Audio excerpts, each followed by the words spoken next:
السلام عليكم، ازيكم؟ عاملين ايه؟ يا رب تكونوا بخير. اهلا وسهلا بكم في قناتي. انا ياسمين ودي قناتي. لو اول مره تشوفوني اتمنى تشتركوا في القناه، تدعموني بلايك، وكمان تسيبولي كومنت حلو منكم. النهارده زي ما انتم شايفين كده هنعمل غرفه الاطفال. دي الغرفه بتاعت بناتي.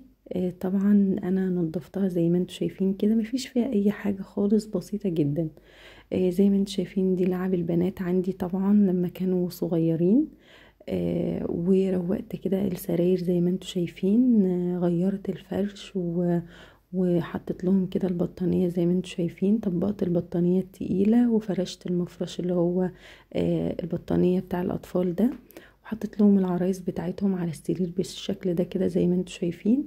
وحبيت اوريكم شكل الغرفة كامل، يعني دي شكل كده. فوق السراير في حطوا عندي ساعة ورسومات أطفال. الناحية التانية حطوا أرنب كده حلو جدا. كانت شنطة وأنا علقتها على الحيطة. وطبعا مفيش حاجة في الأوضة، هي أصلا مساحتها صغيرة زي ما انتوا شايفين. حاطة بقى الأباجورة على ترابيزة كده صغيرة. وزي ما شفتوا معايا كده نيجي للناحية التانية اللي هي بتاعت الغرفة قدام باب الأوضة بالظبط. أنا حاطة الكومودينو وحاطة عليه تلفزيون صغير جدا. بشغله طبعا للبنات على القرآن بالليل قبل ما يناموا، حابين يتفرجوا على شوية كرتون. هنا بقى في الجنب اليمين من الغرفة زي ما انتم شايفين جنب باب الأوضة على طول أنا حاطة الدولاب. ده الدولاب بتاع الأطفال. زي ما انتم شايفين هو حجمه كويس، يعني ماهوش صغير. ظرفه كويسة، يعني هو بالظبط 3 ظرف. ضرفة يمين وضرفة شمال وضرفة في النص كبيرة. ضرفتين في بعض يعني. حاطة فيه كل هدوم بناتي. وزي ما انتم شايفين كده اللعب بتاعتهم دي انا الحقيقه مش عارفه اوديها فين. فحطاها كده لغايه لما اشوف لها مكان يعني وعينها فيه. احطها فوق الدولاب لسه هشوف يعني بصراحه. وساعات كتير يعني هنا بتحب تلعب بيهم، يعني تعيد ذكرياتها وهي صغيره. بس كده هي دي الغرفه بعد ما نضفتها كويس جدا وكنست طبعا الارض بالمكنسه. وكده خلصنا الغرفه بتاعت الاطفال. مفيش بس فيها غير الشباك، لان في شباك تحت البرقع. طبعا البرقع بالستاره بتاعت الاوضه تحتهم شباك زي ما قلت لكم. مستنيه بس ان انا انضفه. طبعا بحب يعني انفضه كده واغسله واخليه كده زي الفل. بس كده كده الغرفه خلصت معانا. هنا بقى جيت البلكونه، قلت انشر بقى ايه شويه الحاجات البسيطه اللي انا غسلتها دي. طبعا كنت نظفت معاكم الصالون، نزلت لكم الفيديو. غسلت السجاد بتاع الصاله والاسدالات. وقلت بقى انشرهم كده علشان ايه ما يبقاش عندي حاجه يعني ايه عايزه تتعمل. بحب لما بنظف غرفه او حاجه لو فيها مفارش لو فيها اي حاجه اغسلها لوحدها دوره كده لوحدها. ولو حاجة عايزة تتغسل على الايد، طبعا المفارش اللي هي كلها تل وركامة وحاجات من دي بغسلها على ايدي علشان ايه ما تتبهدلش في الغسالة. فهنا زي ما انتم شايفين كده كانت الاسدالات بتاعه البنات والسجاد بتاع الصلاة، وانا عامله لهم الاسدالات دي مخصوص، عامله لهم الجيبة والخمار. ده بصراحة تصميمي. انا اللي اخترت القماشة واخترت التفصيلة واخترت كل حاجة. اشتريت القماش ووديته للخياطة، وهي عملت لهم بالظبط زي ما انا عايزة. الخمار يكون طويل من ورا وقصير من قدام، وركبت له الركامة كده من الطرف. وبصراحة حلوين جدا جدا، ولما الولاد كده بيلبسوهم وهم بيصلوا شكلهم بيبقى حلو. وكمان الاسدال بتاع البنات دوت له ميزه حلوه قوي، ان هو سهل في اللبس. يعني لما بيجوا يصلوا بيلبسوه بسرعه جدا، فبيكون سهل عليهم جدا. الاول كانوا بيلبسوا اسدال بطرحه كده، فكان صعب عليهم ان هم يلفوا الطرحه، لسه صغيرين بقى. فالاسدال اللي هو الجيبه والخمار ده سهل جدا في اللبس وعملي جدا بصراحه، وانا بفضله جدا لاي اطفال صغيره لسه بتتعلم الصلاه. هنا بقى حبيت ان انا اعمل لهم كده سندوتشات للبنات. فهم طلبوا مني سندوتش سخن بيض. فتعالوا بقى معايا هوريكم طريقة حلوة جدا نعمل بيها السندوتشات. طبعا انا عندي مقلية كده تيفال، يعني زي ما انتم شايفين هي مش جديدة وفي نفس الوقت حلوة، يعني مش مجرحة ولا حاجة. فحطيت فيها حتة سمنة صغيرة، وحطيت شوية زيت برضو صغيرين، واول ما سخنوا كده كنت طبعا ضربة عندي بيض، بحط طبعا عليه ملح وفلفل، وبضرب البيض كده كويس قوي في بولة.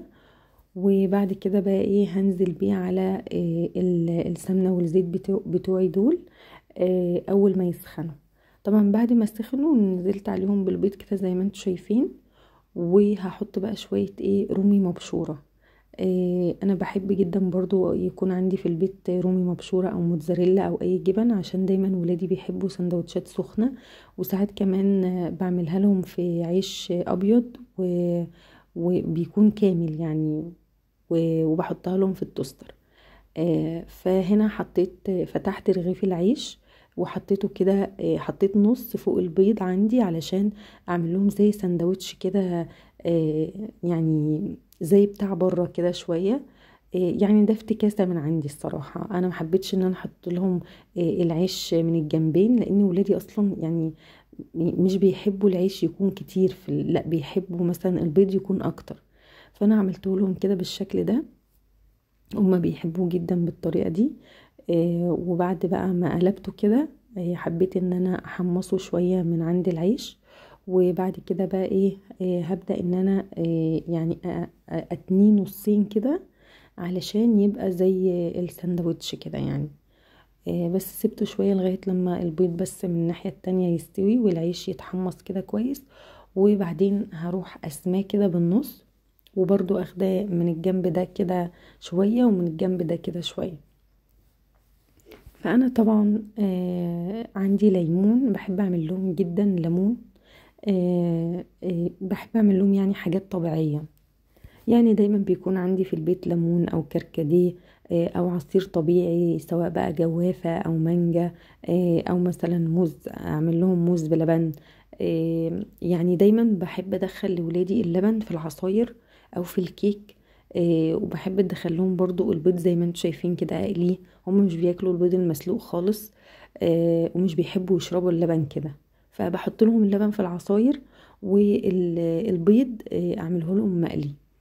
فعملت لهم عصير ليمون، وبدأت بقى ان انا اعمل سندوتش الهنا بنص الرغيف التاني. بدأت بقى ان انا برضو اقلي البيض زي ما شفتوا معايا. طبعا برضو في بولة حطيت البيض وعليها رشة ملح وفلفل، وضربتها كويس قوي، وبعدين حطيتها في المقلاية على نقطة زيت وسمنة. وبحب احط الزيت على سمنة علشان لو قليت بسمنة بس، السمنة يا جماعة في البرد بتجمد كده، فبتخلي البيض يعني تقيل كده. فانا لما بحط نقطة زيت على السمنة بتبقى يعني مش بتخلي البيض يمسك في بعضه كده ويجلد، لا بتحسي انك قليه بزيت بس في طعم السمنة. وانا بستخدم في قلي البيض بالذات سمنة بلدي، بحب احط لهم سمنة بلدي، مش سمنة اللي هي في العلب دي. فبس كده زي ما انتم شايفين، لو هتلاحظوا معايا هتلاقوا السندوتش بيتنفخ يعني بيعلى كده، ده من البيض. فحلو جدا بصراحة، انا ولادي بيحبوا السندوتشات كده جدا، او في التوستر اللي هي المخططة دي اعملها لهم سندوتشات برضو في التوستر كده، بيحبوا الحاجات دي جدا يعني. فانا بعمل لهم اللي هم بيحبوه.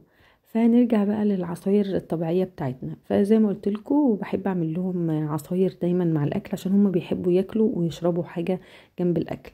فهنا خلصت بقى السندوتشات اهو زي ما انتم شايفين كده.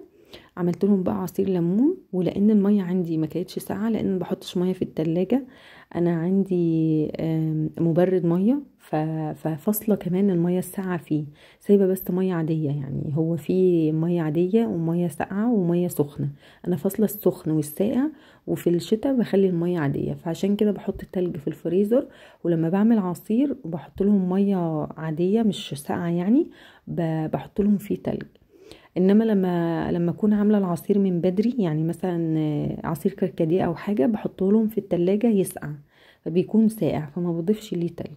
بعد ما حطيت بقى السندوتشات للبنات واكلوا، قلت بقى اما احليهم. يعني عندي كده برتقال او برتقان زي ما تحبوا يعني تقولوا عليه، مش عارفه ليه انا بحب اتكلم في الفيديوهات باللغه اللي هي الفصحى، يعني اقول زوجي، اقول برتقال، اقول قرنبيط، اقول اتكلم اللي هو الكلام الكبير ده. المهم ما علينا. زي ما انتم شايفين بقى، قلت ايه اعمل لهم برتقال او برتقان. عندي برتقان وموز. كان عندي فاضل صباعين موز بالظبط، لان انا ولادي بيحبوا الموز جدا. فما شاء الله رايحين جايين ياكلوا موز، رايحين جايين ياكلوا موز. باباهم لسه جايبه، يعني جابوا امبارح، فهم ما شاء الله عليهم لغايه تاني يوم يعني ما خلاص ما عادش الا صباعين موز. فلو جبت لهم صباطة موز بحالها هيخلصوها برضو. هم ما شاء الله بيحبوا الموز جدا، بيحبوا يعني بعض حاجات كده بيحبوها قوي لدرجة ان هي مش بتقعد يعني في البيت. يعني ممكن البرتقال يقعد عندنا، يقعد عندي كمان، يعني مش بس يوم ولا اتنين، ممكن يقعد عندي بالخمس ايام.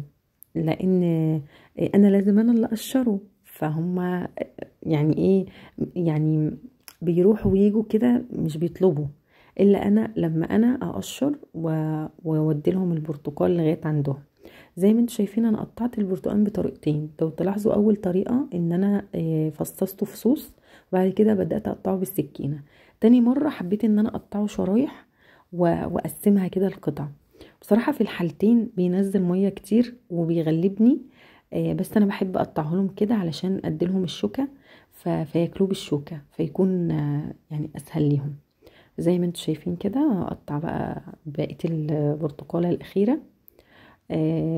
بقطعها لهم زي مكعبات كده. وهنيجي بقى ايه بعد ما خلصت البرتقال هجيب الموز. فطبعا الموز عشان هو ملوش روح يعني، الموز لما احنا بنجيبه يعني ممكن يقعد يوم والتاني نلاقيه خلاص بدأ يسود.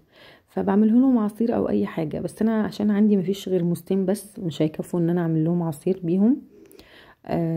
فقلت ايه خلاص انا هشيل الحته اللي هي المستويه في الموز، لان ولادي مش بيحبوا الحتت المستويه في الموز خالص. يعني لو لقوها يقولوا دي بايظه، مش هناكلها يا ماما. فانا جبت كده الموز زي ما انتم شايفين.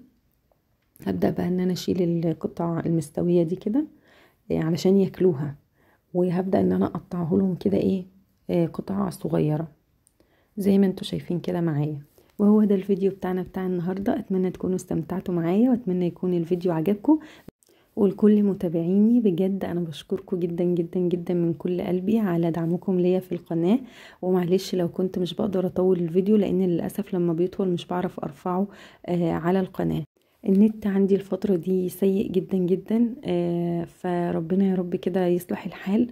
وانا بغير الراوتر عندي، لان كلمت الشركة فقالوا لي لازم تغيري الراوتر، تجيبي راوتر جديد عشان سرعة النت تكون احسن. فانا مستنية ان الشركة تبعت لي الراوتر الجديد ان شاء الله باذن الله خير. وان شاء الله اقدر ان انا اطول في الفيديو علشان كل حبايبي اللي طلبوا مني ان طولي الفيديو شوية، كبري الصورة شوية.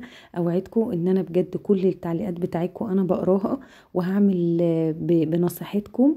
واكيد طبعا هحب اعمل اللي انتوا بتتمنوه يعني. بس للاسف انا بيكون غصبا عني يعني المشكلة في النت. فان شاء الله باذن الله الفترة الجاية تتحل، ونظبط الفيديوهات ونظبط الصورة مع بعض. بشكركم بجد من كل قلبي. بشكر كل حد كتب لي كومنت حلو من قلبه. ان شاء الله بإذن الله اشوفكم في فيديو جديد، ومع الف سلامة.